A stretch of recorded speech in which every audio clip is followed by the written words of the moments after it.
जमीयत उलमाए इस्लाम फे के सरबराह मौलाना फजल अर्रहमान ने कहा कि हम जमहूरी तरीके के साथ मुल्क में तब्दीली की बात कर रहे हैं ताकि आईनी तब्दीली आए, गैर आईनी तब्दीली कौम कबूल नहीं करेगी।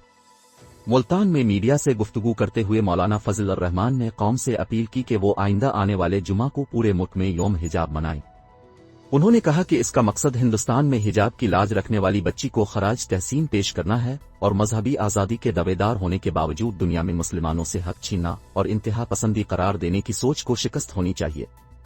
मियां चुनू में तौहीन मजहब के इल्जाम में एक शख्स के कत्ल के हवाले से सवाल पर जमीयत उलमाए इस्लाम फे के सरबराह ने कहा कि कानून हाथ में लेने की इजाजत किसी को भी नहीं है, इसको पुलिस और कानून के हवाले करके शवाहिद पेश करने चाहिए।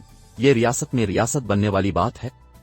उन्होंने कहा कि हमने ऐलान किया है कि इस नाजायज हुकूमत के खिलाफ तहरीक अदम एतमाद लाई जाएगी। चाचा हम फौरी तौर पर एक जिरगा तश्कील दे रहे हैं जो पीडीएम में शरीक तमाम जमातों के नुमाइंदों पर मुश्तमिल होगा ताकि पीटीआई की हलीफ और इत्तेहादी जमातों से कहा जाए कि वो अब कौम पर रहम करें।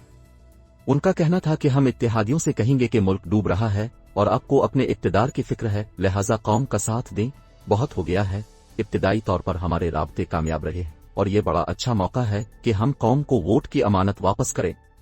मौलाना फजल अर्रहमान ने कहा कि हम जमहूरी तरीके के साथ मुल्क में तब्दीली की बात कर रहे हैं ताकि आईनी तब्दीली आए, गैर आईनी तब्दीली कौम कबूल नहीं करेगी।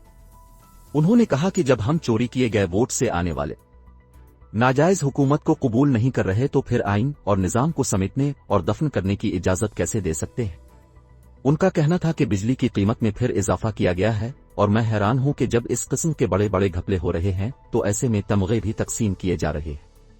जमीयत उलमाए इस्लाम फेज और पाकिस्तान डेमोक्रेटिक मूवमेंट के सरबराह ने कहा कि वजीर आजम कहते हैं कि मैं रियासत मदीना बनाना चाहता हूं तो फिर वजारत मजहबी उमूर को तमगा मिलना चाहिए, लेकिन इसको तो महरूम कर दिया।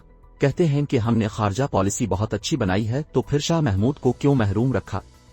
उनका कहना था कि ये कहा जाता है कि हमारी माशी तरक्की को दुनिया तस्लीम करती है तो फिर वजीर खजाना को क्यों महरूम रखा, लिहाजा ये चंद लोगों को मुंतखब करके ये असनाद देना दिखावा है।